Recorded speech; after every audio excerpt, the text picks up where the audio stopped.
देखु ए अंचल पर्यटन प्रोत्साहन पर्यटन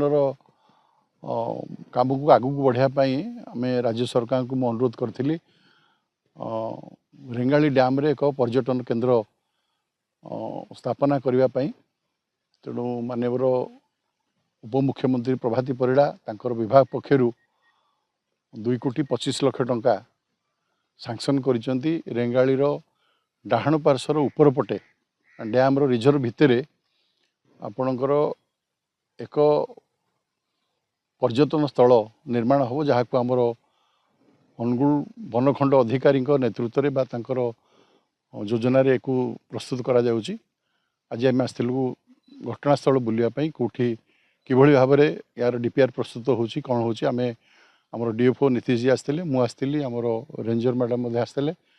अन्य समस्त अधिकारी मैंने आम उपस्थित थिलु। आम घटनास्थल बुलिकी जाऊँ इटा गोटे पर्यटन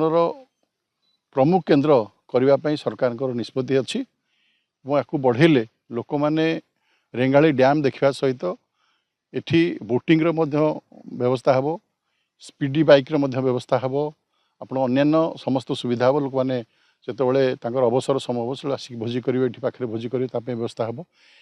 ये सब आज प्रथम पर्यायर आम घटनास्थल बुली निरीक्षण कलु पुणी बसला आपको आम तार योजना तैयारी करूँ खूब शीघ्र यार काम आरंभ हम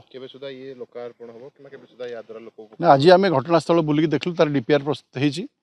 निजे आमर डीएफओ उपस्थित अच्छा वन विभाग को दायित्व दि जाइए बहुत शीघ्र ये सब कम सरला आनुषंगिक कम सरला